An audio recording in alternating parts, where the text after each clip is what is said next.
Hello नमस्ते, मेरा नाम कविता शर्मा है और आज हम पढ़ेंगे वायुमंडल यानी एटमॉस्फेयर। ये आज मैंने डायग्राम बनाया है एटमॉस्फेयर का। ठीक है, पहले मैं आपको डायग्राम से बताती हूँ। ये यहाँ पर हमारी अर्थ हो गई, ठीक है, जिस अर्थ में हम रहते हैं। ठीक, अर्थ के ऊपर की हमारे वायुमंडल में 5 लेयर होती हैं।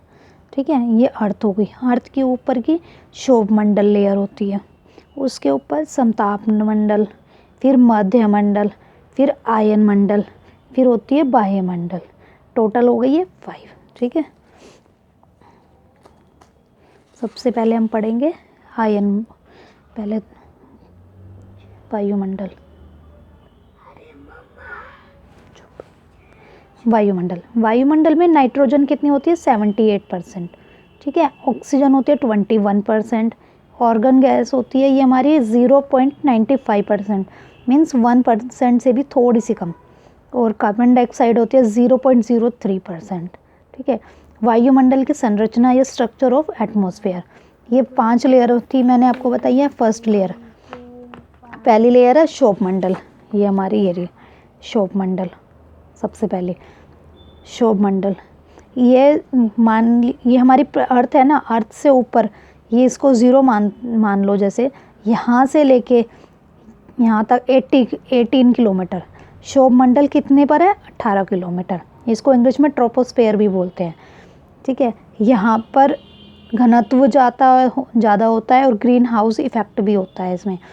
यहाँ पर बादल भी होते हैं, बिजली का कड़कना, बारिश, ये चीज़ें होती हैं। ये हमारी होती है क्षोभमंडल में, बिजली, बारिश, क्षोभमंडल।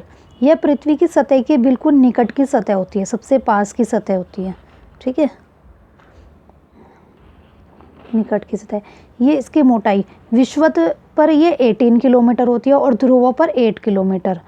जो हमारी क्षोभमंडल है ये ध्रुवों पर तो 8 किलोमीटर है, और विषुवत जो हमने अर्थ में ऐसे बनाई थी ना, जो ये विषुवत में यहाँ पर ये विषुवत वृत्त पर तो हमारी 18 किलोमीटर है, ध्रुवों पे 8 किलोमीटर है। 165 मीटर ऊंचाई पर जाने पर 1 डिग्री टेम्परेचर कम हो जाता है। जब भी हम पृथ्वी से बाहर के एटमॉस्फेयर में जाएंगे तो 165 मीटर ऊंचा जाने पर 1 डिग्री टेम्परेचर कम होता जाएगा। जैसे हम 165 मीटर ऊपर उड़े चलते हैं तो एक, जैसे मान लो 20 डिग्री सेल्सियस है और 165 मीटर ऊंचा जाएंगे तो 1 डिग्री कम हो जाता है, जैसे 19 हो जाएगा। फिर 165 जाएंगे, फिर 18 हो जाएगा। तो ऐसे धीरे धीरे हम करते जाएंगे ना, चलते जाएंगे, तो 1-1 डिग्री टेम्परेचर कम हो जाएगा। और इसे तापमान की ह्रास दर कहा जाता है। ह्रास दर मतलब कम होना।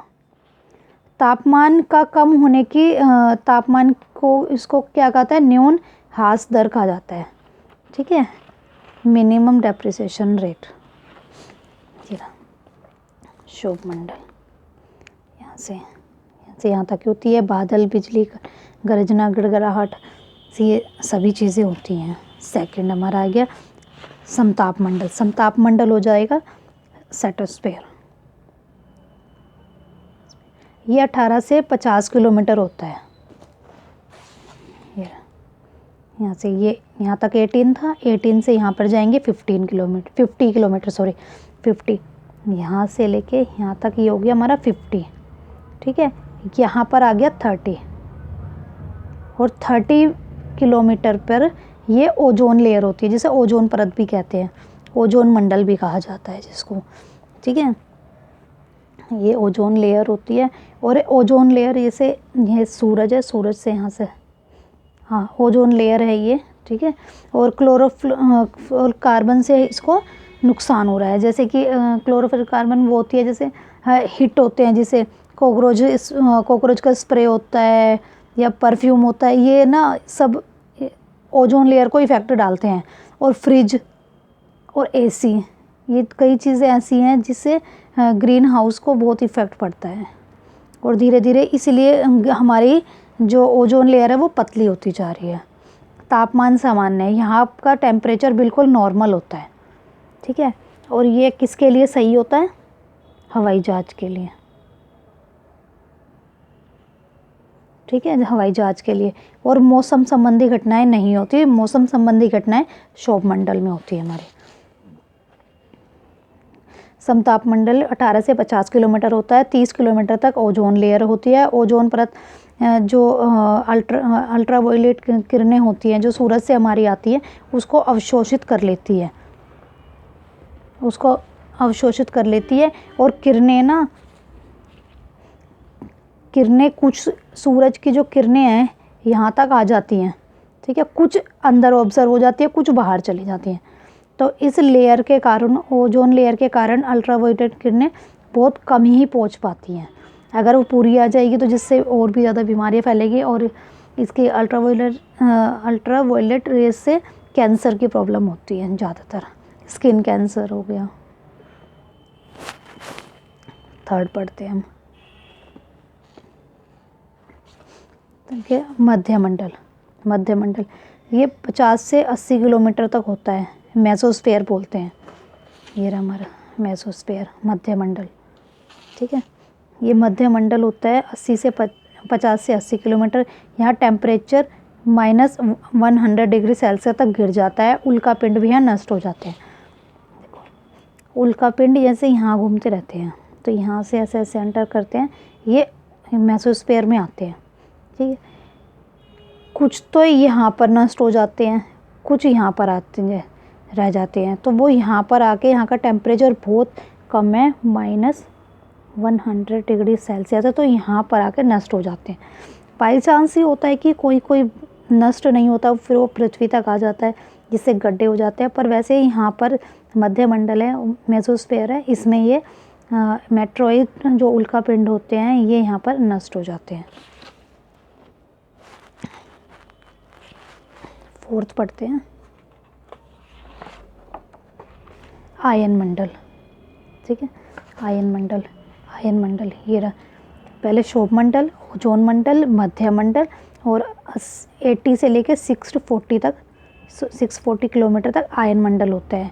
यहाँ पर रेडियो तरंगे परावर्तित हो जाती हैं, ये सैटेलाइट वगैरह जो होते हैं हमारे,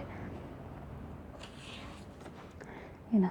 इसकी ऊंचाई, आयन मंडल, तापमंडल भी, ट्रोपोस्फेयर भी बोलते हैं, थर्मोस्फेयर और आयनोस्फेयर भी बोलते हैं। आयनों क्योंकि आयरन की मात्रा यहाँ ज़्यादा पाई जाती है। इस परत में विद्युत आवेशित कणीय इलेक्ट्रॉनिक आयन्स पाए जाते हैं, इसलिए इसे आयन मंडल भी कहा जाता है। यह परत पृथ्वी से जाने वाली रेडियो तरंगों को वापस पृथ्वी पर प्रसारित करती है। जो हमारे पृथ्वी से रेडियो संचालक हैं, जैसे रेडियो हो गया, FM वगैरह, यहाँ से रेस वहाँ पर जाती है आयन मंडल में, फिर ये रिफ्लेक्ट होकर फिर वापस आती है, और जिससे हमारे रेडियो चैनल और TV वगैरह, नेट वगैरह, ये इसी चीज़ों से चलते हैं। यह परत पृथ्वी से जाने वाली रेडियो तरंगों को वापस पृथ्वी पर प्रक्षेपित या परावर्तित कर देती है, इसलिए रेडियो संचार संभव हो जाता है।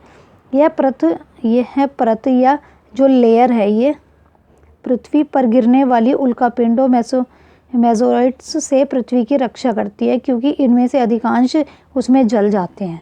जो आयन मंडल है, इसमें जो उल्कापिंड होते हैं, मेटेरोइड्स होते हैं, वो जल जाते हैं, लेकिन जो कुछ रह जाते हैं वो मध्यमंडल में जल जाते हैं। लास्ट, बहिर्मंडल, एक्सोस्फेयर, ये 640 से अबव है। ये रहा आयन मंडल हो गया, फिर बहिर्मंडल हो गया 640 किलोमीटर से अबव, जिसकी कोई लिमिटेशन नहीं है, जिसका हमें अभी तक नहीं पता चल पाया ये कितनी दूरी तक है, ठीक है। एक्सोस्फेयर, यह वायुमंडल की सबसे बाह्य परत है। पृथ्वी का गुरुत्वाकर्षण अत्यधिक कम है, यहाँ पर ग्रेविटी फोर्स बहुत ज़्यादा कम है, क्योंकि ये दूर है काफ़ी पृथ्वी से, तो इसलिए यहाँ पर ग्रेविटी फोर्स कम है। अतः इसकी अपनी सीमा अनिश्चित है। इस परत के बाह्य भाग को चुंबकीय मंडल भी कहा जाता है, क्योंकि हम मैग्नेट के अणु वगैरह भी पाए जाते हैं, तो इसलिए इसको चुंबकीय या मैग्नेटिक एक्सोस्फेयर भी बोला जाता है, ठीक है। और एक इम्पॉर्टेंट चीज़ बताऊंगी ओजोन लेयर की। ओजोन की मोटाई किससे नापते हैं? ओजोन की मोटाई नापते हैं डाप्सन इकाई से, ठीक है। सेकंड, ओजोन दिवस कब मनाया जाता है? 16 सितंबर को। ओजोन दिवस के संरक्षण के लिए क्या किया था? मॉन्ट्रियल प्रोटोकॉल सम्मेलन हुआ था 1987। और ओजोन लेयर हमारी धीरे धीरे यहाँ पर कम हो रही है, इसको बचाने के लिए ही हम सब चीज़ें कर रहे हैं ये, ठीक है। ओजोन लेयर यहाँ पर होती है। आई होप आपको मेरी क्लास अच्छी लगी हो। मेरी वीडियो को प्लीज़ लाइक करें, शेयर करें, सब्सक्राइब करें। Thank you.